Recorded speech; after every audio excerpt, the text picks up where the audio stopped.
The emergency alarm echoed through the grand chamber of the Galactic Council. Representatives from 47 species stopped their debates and turned toward the central hologram. A red warning flashed across the display, showing multiple points of failure across the galaxy. Chancellor Vexthor, a tall being with purple crystalline skin, raised his hand for silence. "The Keeper network is failing," he announced, his voice grave. 3 more relays have gone dark in the past cycle. The Keeper network was older than any civilization in the galaxy. Built by the mysterious precursors millions of years ago, it maintained the wormholes that connected distant star systems. Without it, space travel would take centuries instead of days. Worse, the network prevented dangerous spatial rifts from forming. If it failed completely, entire systems could collapse into themselves. "We have assembled our greatest minds," Vexthor continued. "Scientists from the Centauri Dominion, engineers from the Quovian Collective, and mathematicians from a dozen worlds. They have been working for 6 cycles with no progress." In the back of the chamber, a small group of newcomers watched nervously. Captain Elena Reeves stood with her hands clasped behind her back, trying to look professional. Beside her, Dr. Marcus Chen adjusted his glasses repeatedly. Lieutenant Yuki Tanaka stood at attention, while Dr. Amara Okonkwo scribbled notes on her datapad. They were humanity's first diplomatic mission to the Galactic Council. Earth had discovered faster-than-light travel only 5 years ago. Now they were here, hoping to join the galactic community. "The human delegation," a voice called out. It belonged to Ambassador Krenak, a Zenthari whose body glowed with soft blue light. "You may approach." She felt hundreds of alien eyes watching them. Some looked curious. Most looked dismissive. "Humans," Krenak said, his tone cold. "Your species has applied for council membership. However, we must inform you that this is unlikely." "May I ask why?" Elena asked, keeping her voice steady. "You are too primitive," another council member stated bluntly. This one was Quovex, a representative of the Quovian Collective. Its body was a mass of interconnected neural fibers, pulsing with thought. "Your species still experiences chemical emotions. You resolve conflicts through physical violence. You have barely left your own solar system." "We are a young species," Elena admitted, "but we're eager to learn and contribute." Krenak made a sound that might have been laughter. "Contribute? Dear Primitive, we have civilizations here that have existed for 1,000,000 years. The Zenthari transcended emotional thinking 50,000 years ago. The Quovian Collective can process more calculations in 1 second than your entire species has performed in its history. What could you possibly offer?" Marcus stepped forward. "With respect, Ambassador, different perspectives can." "Enough," Vexthor interrupted. "However, we are not unkind. Before we deliver our final decision, we will show you our current crisis. Perhaps it will help you understand the level at which the Council operates." The next morning, Elena and her team were escorted to the Keeper Network Crisis Center. It was a massive facility orbiting a neutron star, filled with the galaxy's brightest minds. Holographic displays showed the ancient relay network spanning across space. Red marks indicated failures. There were hundreds of them. A Centauri scientist named Velthar gave them the tour. He spoke slowly, as if explaining to children. "The Keeper network operates on quantum principles we still do not fully understand. The precursors were far more advanced than any current species. We have been attempting to decode their technology and repair the failures." "What have you tried?" Marcus asked, genuinely interested. "Everything," Velthar said with obvious frustration. "We have analyzed the quantum signatures. We have run simulations through computational matrices. We have applied every known principle of physics and mathematics. Nothing works. The relays continue to fail, and we cannot determine why." The red marks weren't evenly distributed. They seemed to cluster in certain areas, then jump to new regions. "Is there a pattern to the failures?" she asked. "Random entropy," Velthar replied. "Ancient technology simply breaking down." "But you said some failures are recent," Yuki pointed out. "Within the past few cycles, correct?" "Within the past few cycles, correct?" Something is causing accelerated failure. Something is triggering it. Velthar's crystalline body flickered with annoyance. We have considered that hypothesis. There is no trigger, no external force, no enemy action. It is simply failing. May we access the data? Elena asked. To study in our quarters? Velthar looked at her for a long moment. Then he made that sound again, the next theory version of laughter. Of course, let the primitives play with numbers they cannot understand. Perhaps it will keep you occupied. He transferred the complete dataset to Elena's datapad. When you fail, as you will, perhaps you will understand why the Council cannot accept species such as yours. This problem requires logic, pure computation, and evolutionary advancement that you simply lack. That night, in their assigned quarters, the 4 humans gathered around the holographic display of the Keeper network. They studied the data in silence. Around them, the greatest minds in the galaxy continued their methodical analysis, confident in their superior methods. What none of them knew was that humanity's primitive minds were about to see something that millions of years of evolved intelligence had completely missed. Elena couldn't sleep. She sat in the dim light of their quarters, staring at the holographic map of relay failures. Red dots scattered across the galaxy like drops of blood. Marcus found her there, at 3 a.m., ship time. Still looking at it? He asked, bringing her coffee. There's something here, Elena said, zooming into a cluster of failures. I can feel it. I just can't see it yet. The Centauri have been looking at this for 6 cycles with computers 1,000,000 times faster than ours. Marcus reminded her gently. Maybe they're right. Maybe it is random. Nothing is truly random, Amara said, emerging from her room. She looked tired but energized. I've been running the failure patterns through chaos theory models. There are strange attractors here. Patterns with an apparent randomness. Yuki joined them, still in his sleep clothes. You all felt it too? Something about the way Veltar explained it didn't sit right with me. They gathered around the display. 4 humans, far from home, staring at a problem that had stumped the galaxy's greatest minds. Show me the failures in chronological order, Marcus said. Slow animation, 1 per second. The display cleared, then red dots began appearing one by one. First here, then there, slowly spreading across the galaxy. Marcus leaned forward. Wait, go back. Show me just the first 50 failures. They watched again. The dots appeared, creating a trail across space. Does that remind you of anything? Marcus asked quietly. Elena tilted her head. It looks like movement, like something traveling. Or migrating, Marcus said, excitement growing in his voice. I've studied ancient human migration patterns. People didn't move randomly. They followed resources, avoided dangers, responded to seasons. This looks similar. That's anthropomorphizing, Yuki said, but he didn't sound convinced. Applying human behavior to machines. Is it?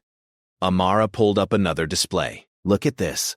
I mapped the failures against galactic topology. They avoid black holes. They curve around gravitational wells. It's not a straight line. It's like something moving through space, choosing a path. A path toward what? Elena asked. They worked through the night, while Zenthari scientists ran quantum calculations and Quovian collectives processed mathematical models. The 4 humans drew lines on their map. They connected dots. They looked for stories in the data. By morning, Marcus had a theory. What if the network isn't failing? What if it's doing something? Doing what? Yuki asked. I don't know. But in xenoarchaeology, we've learned that ancient civilizations rarely did things randomly. Everything had purpose. What if the precursors built purpose into the network? Elena requested a meeting with Veltar. The Zenthari scientist agreed, clearly amused. You have solved the crisis? He asked, his tone mocking. In one night? What our greatest minds could not accomplish in 6 cycles. No, Elena admitted, but we have a question. Have you considered that the network might be acting intentionally? Velthar's crystalline body flickered. Intentionally?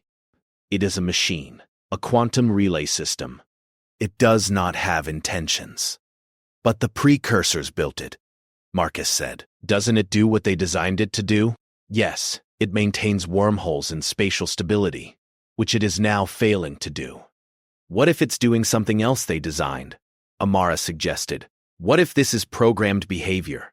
We have analyzed the precursor code for thousands of years. It is pure mathematics.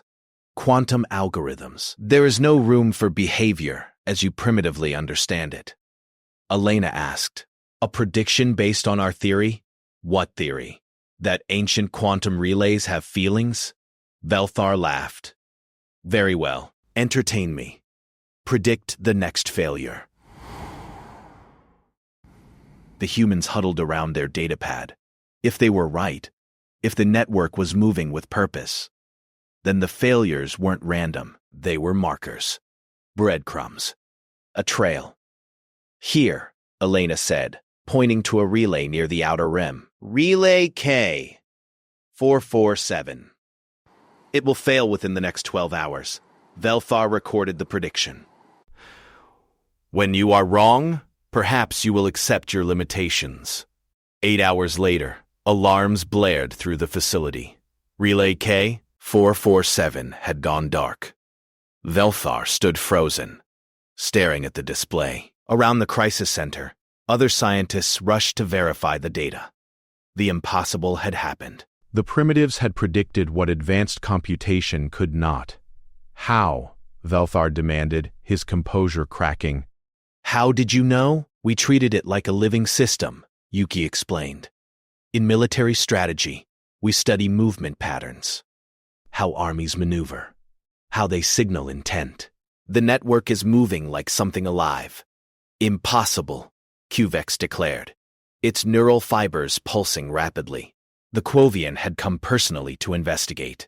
The precursors were beings of pure logic. They would not create technology with biological patterns. Maybe they weren't as different from us as you think, Marcus said quietly. Chancellor Vexthor himself arrived within hours. The Grand Chamber convened an emergency session. Elena and her team stood before the council, no longer dismissed as irrelevant primitives. Predict another, Vexthor commanded. They did. Relay M889. 16 hours. The galaxy watched. 15 hours passed.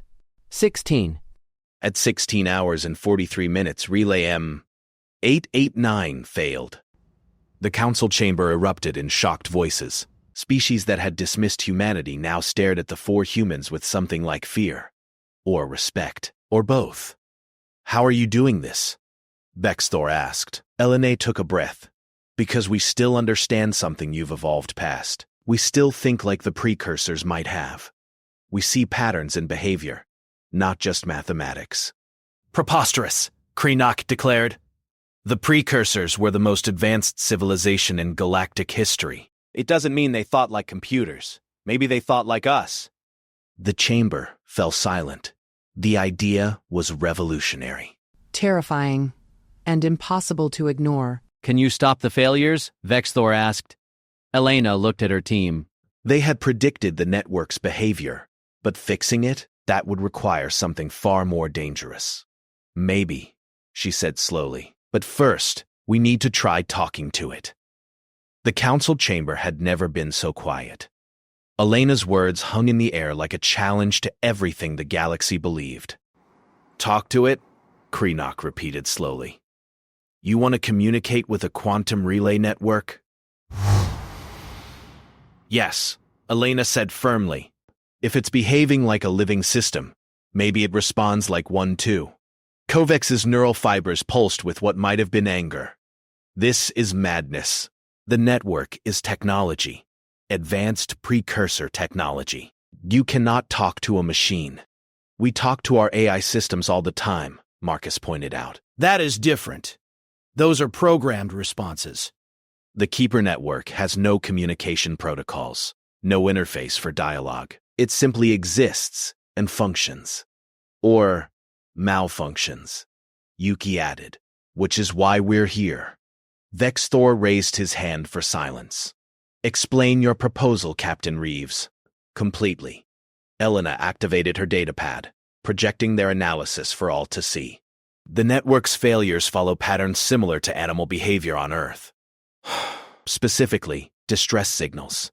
When an animal is threatened or trying to get attention, it escalates its signals if ignored. You compare precursor technology to animals? A council member gasped. Bear with me. Elena continued. The first failures were small, isolated.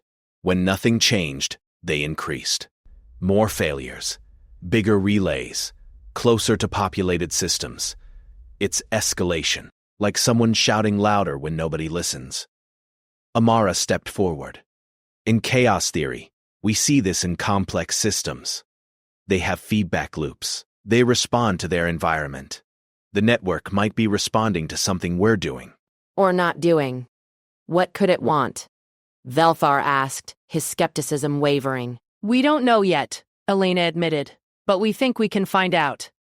By communicating back. How? Vexthor demanded. Elena took a deep breath. We intentionally fail a relay, in a controlled pattern. Like sending a signal. The chamber exploded with objections. Representatives shouted in a dozen languages. The very idea was horrifying to them. You want to damage the network further? Krenak's voice rose above the others. It is already failing. You would accelerate its destruction? A small relay, Elena said quickly. An isolated one. Far from any inhabited systems, we create a temporary failure, one we can reverse, in a specific pattern. Then we see how the network responds. This violates every protocol, QFX stated. We preserve. We analyze. We calculate. We do not poke ancient systems with sticks to see what happens. That's exactly what we're proposing, Yuki said with a slight smile. Because sometimes the direct approach works. Vexthor studied the humans for a long moment, and if you are wrong, if this triggers a cascade failure, then we're no worse off than we are now, Marcus said. The network is already failing. At the current rate, complete collapse is inevitable within 20 cycles. At least let us try, Elena pleaded. One test. One relay. If it doesn't work, we'll step aside and let your scientists continue their approach. The council debated for hours. Finally, exhaustion and desperation won. They agreed to one attempt, one relay. One chance. 3 days later, Elena stood in a special control room. Her team surrounded her. Around them, Zenthari scientists monitored every sensor, ready to shut down the experiment if anything went wrong. Velthar had selected Relay P-229, a small station in an empty sector. If you destroy this, it will affect no one, he said coldly. When you fail, at least the damage will be minimal.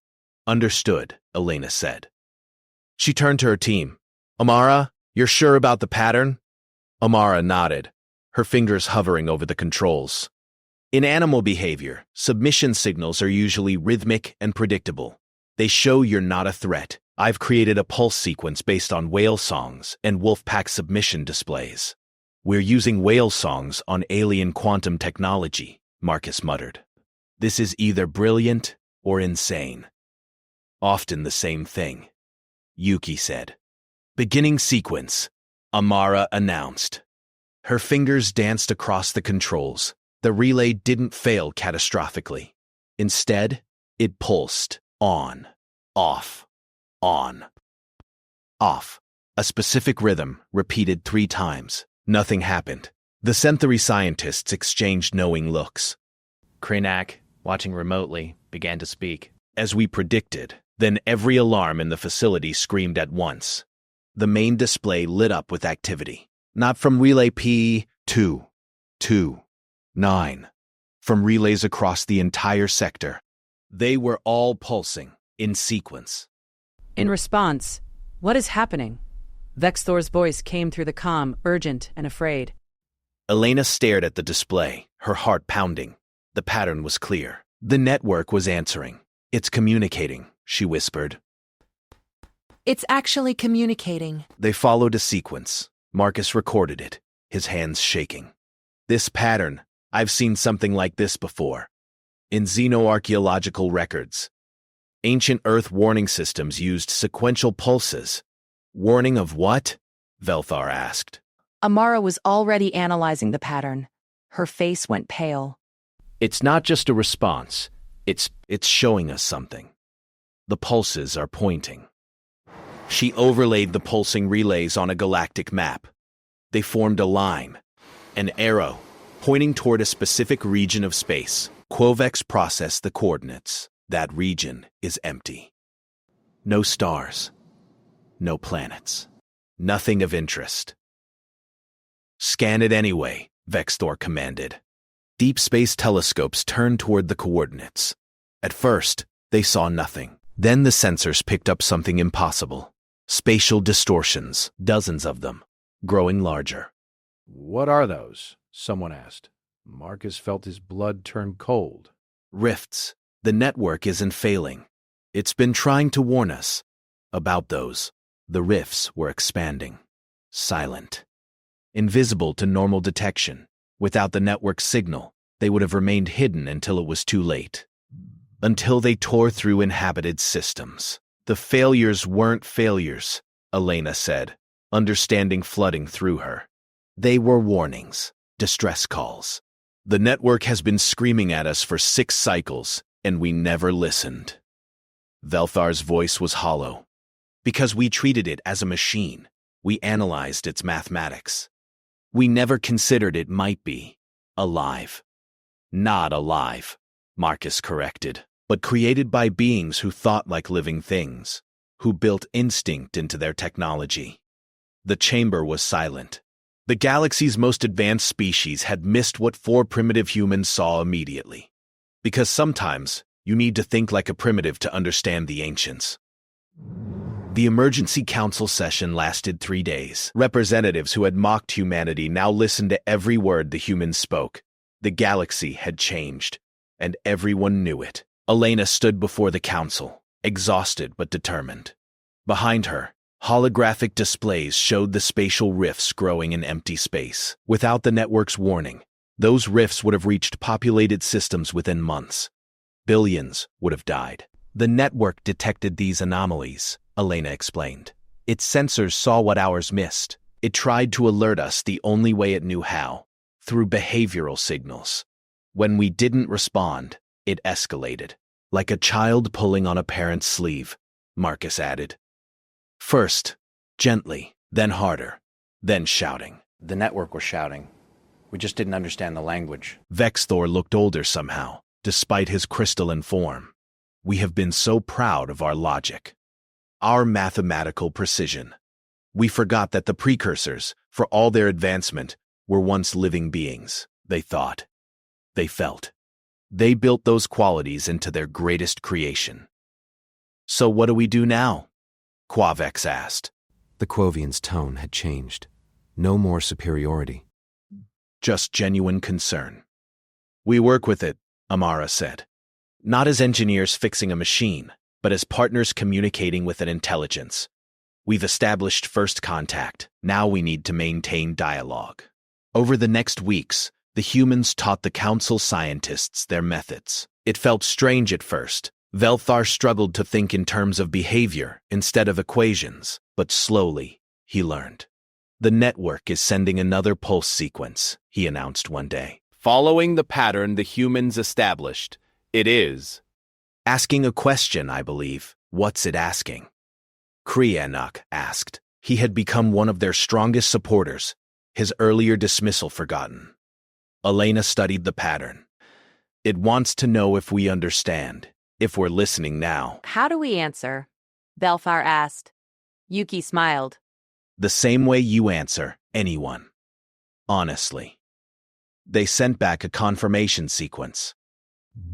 The network responded immediately. More pulses, more patterns. It was sharing data, but not in pure mathematics. in behavioral cues, in rhythms and sequences that felt almost like music. The spatial rifts were natural phenomena, the network explained through its patterns. They appeared in cycles, like seasons. The precursors had built the network not just to maintain wormholes, but to monitor and warn about these dangers. For millions of years, it had performed its duty faithfully. But as civilizations rose and fell, the knowledge was lost. Nobody remembered that the network was more than infrastructure. Nobody knew to listen until humanity arrived. The rifts are growing, Marcus reported, analyzing the latest data. The network is asking us to help. It can't stop them alone. Working together, human intuition and council technology, they developed a solution. The network could create controlled wormholes to drain the spatial rifts, dissipating them safely. It had the capability all along. It just needed someone to understand what it was trying to say. Over the next month, the crisis was resolved. One by one, the rifts collapsed into harmless wormholes, shunted into empty space where they could do no harm. The network's failures stopped. The relays stabilized. The galaxy was safe. The final council session was different from the first. When Elena entered the grand chamber, representatives stood, a sign of respect she had never received before. Vexthor spoke, his voice carrying to every corner of the chamber. The Council owes humanity a debt we can never fully repay. You saved billions of lives. You solved a crisis that defeated our greatest minds, and you taught us something we had forgotten. What's that? Elena asked. That advancement is not a straight line. That logic alone is not enough. That sometimes the qualities we consider primitive, instinct, intuition, emotional understanding, are not weaknesses to overcome. They are strengths to preserve. The Centauri spent 50,000 years eliminating emotion from our thinking. We believed we were becoming better, more evolved. Now we see we lost something precious. The ability to understand beings who thought with both mind and heart. The Council votes to grant humanity full membership, Vexthor announced. But more than that, we offer a new position. Keeper Liaisons. Humanity will serve as the bridge between our logic and the precursor's legacy. You will help us understand what we have forgotten. We accept, with honor. The next months were transformative. Human teams spread across council space, working with the Keeper network. They discovered the precursors had left behavioral codes in many systems, defense grids that responded to threat displays, medical stations that recognized distress signals, all waiting for someone who still understood instinctive communication. Dr. Chen established the Precursor Studies Institute, teaching xenoarchaeologists to think like ancient beings instead of just analyzing their artifacts. Lieutenant Tanaka trained Council security forces in pattern recognition and behavioral analysis. Dr. Okonkwo wrote papers on chaos theory and living systems that revolutionized galactic science. And Captain Elena Reeves became the first human ambassador to the Galactic Council. 1 year after their arrival, Elena stood at the observation deck of the Crisis Center, now renamed the Keeper Communications Hub. Velthar joined her, watching the peaceful glow of healthy relays across the galaxy. I owe you an apology, Velthar said quietly. I called you primitives. I was wrong. You weren't entirely wrong, Elena said with a smile. We are primitive compared to you. Younger. Less evolved in some ways, but that's exactly why we could help. How so? Because we're still close to what the precursors were. We still fight and feel and follow our instincts. We haven't evolved past those traits yet. Maybe we never should. Velthar was silent for a moment. Then he said something that would echo through council halls for generations. Perhaps evolution is not about leaving the past behind. Perhaps it is about carrying the best of it forward. Elena nodded. The precursors were advanced beyond imagination, but they were also living beings who felt and feared and hoped. They built those qualities into their greatest works. We just had to remember how to speak their language. Across the galaxy, the Keeper network pulsed in steady rhythm, not failing, not warning, simply maintaining its eternal watch understood at last by beings who remembered how to listen with more than just logic. The primitives had become the teachers, and the galaxy was better for it.